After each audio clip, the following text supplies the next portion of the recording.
Hello everyone. Well, I started putting this Abus Submariner back together, and I thought, you know what, we do a lot of uh, gutting videos, but you don't see too many reassembly videos, and I've done them before, but I just thought I'd throw this one in here, and just to cover some of the things that you run into. This particular Abus course got this little spring here. I use this little stand here from the hook, and you just put this in here and you just depress the spring a little bit, and it'll hold the core in there for you. It's pretty good. Sometimes you'll be doing this and it slides out. With that's pretty cool. I like that. Alright, so when I took it apart, I was using the left to right method, with the left being slot number 1, 2, 3, 4, 5. If you're doing a challenge lock or anything like that, the orientation of the pins makes a difference. Someone might have when you get the lock out, when I disassemble them, as a driver comes up, the shear line is on the bottom right here. So here's where the key would go in. Here's the shear line, and here's the driver.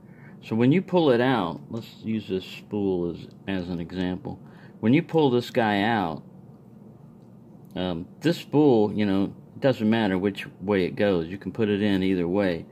But when I set them down with an orientation like this, where the shear line is down here. So when you're reassembling it, you have to take this thing the way you took it out and switch it around so that it'll fit the shear line, because the shear line is not the way you're pulling it. You can't just take them out and throw them back in like that unless they're spools or it's stock like this one. So the first thing you do is you can load all your springs in at once, or only the ones you're going to do, because these guys are sticking down, and because this is stock, it doesn't matter. But like I said, on a challenge lock, you would want to keep everything oriented, the same springs, the same direction that it came out from the shear line. Just keep everything the same as much as you can, because it will make a difference in picking if you use a different spring or if you change the orientation. In this case, it's not going to make any difference. So I'm just loading in these springs here. Also, when you disassemble a lock, if you don't know already, you want to know, this one's pretty obvious, but you want to know where pin 1 is. And some of the kicks, you can get mixed up, and they'll actually go in there and almost line up. If I get confused, I sit there and put the plug back in and try to line up the holes and make sure they match up. If it's one of your own, like this one, it's already marked and you know that this is the front of the lock. But you can take on a little kick cylinder that's got the hump up here, you can just take a magic marker and make a black mark on it, or whatever color you want, a line or an X or a scratch or anything you want, just to remind you, because it's going to come in handy when you go to load the pins in. Alright, now, if your follower has a cutout like this one, and it matches up the tail piece, which is what you want, then you want to, if you're going to go backwards like I do sometimes, like you load the back stack first, just make sure that you're setting it up opposite of what you're going to want. This is the way the front of the plug is going to go in. It's going to go in like this. So you want that to match up. If you started loading them up like this, then you're going to wind up with that. That'll work. That'll still work. It's a hollowed out follower on that end. Either end would work on this particular one. But on this one, I just wanted to line it up like that. So you can go in and you can load up the last 2 chambers, or whatever is easier for you to get. It's just so that you can reach this a little bit easier. Since these are both spools and it doesn't matter, you put them in here. This is also a good time to check your spring strength when you put them in. It should push the driver up a little bit. At least I usually make it to where I'm going to stretch the spring usually, unless it's a challenge lock. I'm going to stretch the spring out. If I put the driver in there and it doesn't go more than 50%, to me that just really doesn't have enough strength. I want it to really push in there and engage that. And that's only matters depending on the lock's orientation, you know. If you had it up like this, gravity would work. Uh-oh, I just dropped some springs. I just dropped a spring. I just heard it. I don't know where he went, but that spring just disappeared. So yeah, that's the problem with preloading those and then demonstrating things. And I got this little tray here. Oh, there he is, way over here on the edge. Springs, they get their name because they like to spring around, not because it's springtime. So you really got to watch springs. They're tiny, but they got a lot of force, and they love to jump around and hide. Alright, so I'm loading up number 5 right now. What you can do also is, if it's like a spool, you push down a little bit, and then you, with the back of your finger back here, you're pushing forward, and you can engage the edge just to hold it in place. And then you back off a little bit and use like the edge of your tweezers to push it down. Alright, now we've got that end straightened out. Now when you're going back through here like this, you just want to make sure that you don't go too far back. And basically gut. I remember I went back to pin 4. You can kind of come back and start seeing the driver and then know you've gone too far. So we'll load up another spool. It's really just a straightforward procedure, you know. If you've got it, it's basically the reverse. But like I said, there's some things that you can check, like the spring pressure, and there's some mistakes you can make, like changing the orientation of the pins or stuff like that. Alright, so we've got that in. We have no spools, but no T-pins, but even so, things can catch on these little lips here sometimes. So it's always a good idea to shim. When in doubt, use a shim. It saved my butt more than once. It saved me from a disaster. Alright, now the key pins. We want to load the key pins up here. This is where that little stand comes in handy. It elevates the core enough that you can put the key pins in here. If you followed your sequence correctly and you haven't got anything screwed up, they'll all go in here properly. With this being pin 1, and we just match up 1 to 1 and 2 to 2 and so forth.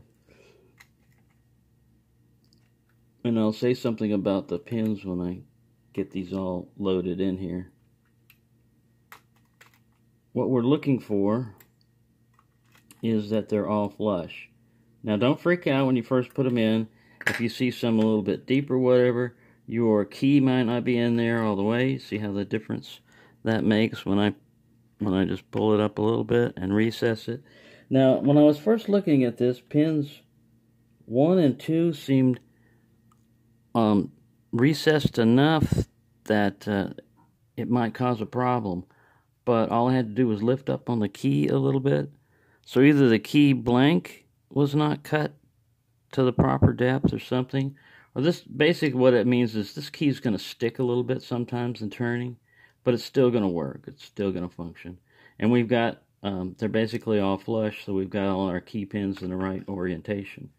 Now we just take this guy out of here. Just remember you got that little spring thing that'll kind of might surprise you. Now on this one, we have to have the orientation as such that this cutout lines up with that thing. So we need to do it like this. See what I'm talking about here? And start pushing it in. We push this little detent in. You can use your fingernail or something else if you have to. I'm just going straight in because I've got the shim here, I didn't have the shim here, it would be a problem. But I can just go straight in with the shim. I offset it a little bit at the last there, just to...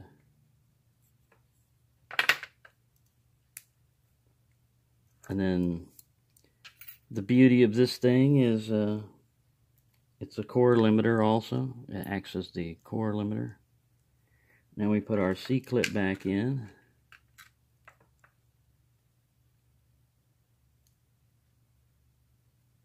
You could almost, this is where these little, sometimes people wonder why they cut out the sides of those pliers on that huck set, and it's for things like this. It comes in really handy.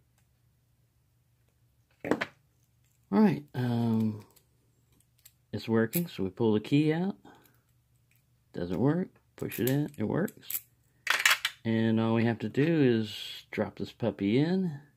There's no bypass thing that I know of in there. I don't know if these can be bypassed. Let me get my screwdriver.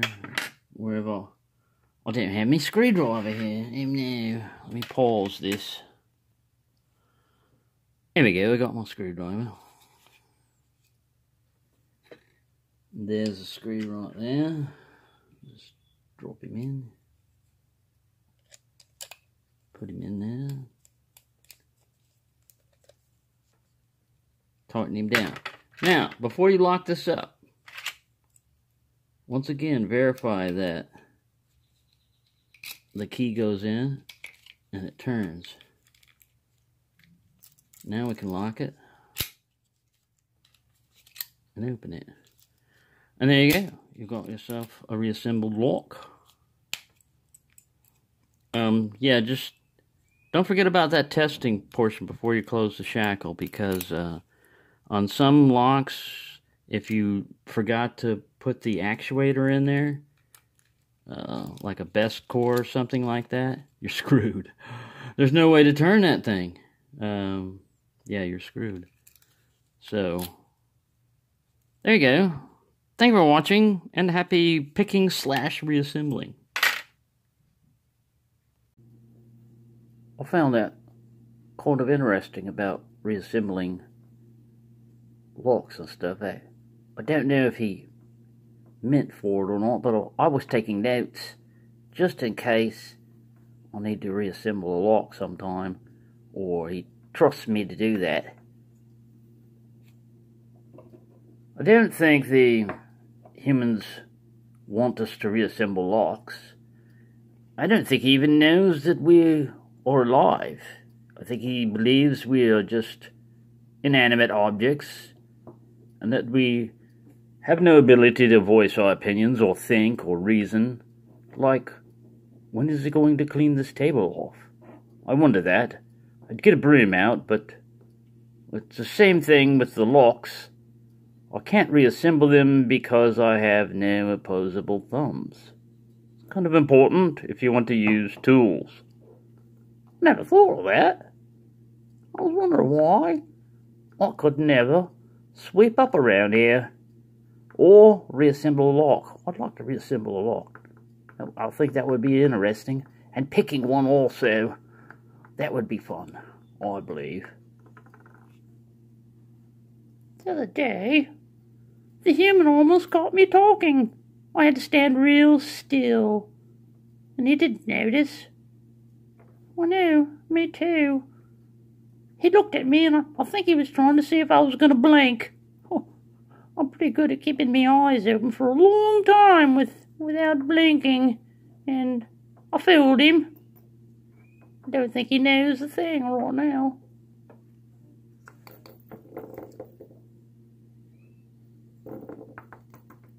I don't know. I get tired of standing in the same position all the time. Sometimes I'd like to move around a bit and do other things, but once again, we don't have any opposable thumbs. Kind of a cruel joke nature threw at us there, I believe. What? Let me tell you, not having opposable thumbs poses no problem at all, because We can get humans to do anything for us. Pick us up, carry us, hunt food for us. Anything we want that requires opposable thumbs, we can get a human to do that. It's fairly easy. Most cats know this when they're born as kittens and look so cute. Humans can't resist, and they're already won over. We are actually the owners of humans and not the other way around. They don't know that, and that's why we can get away with this.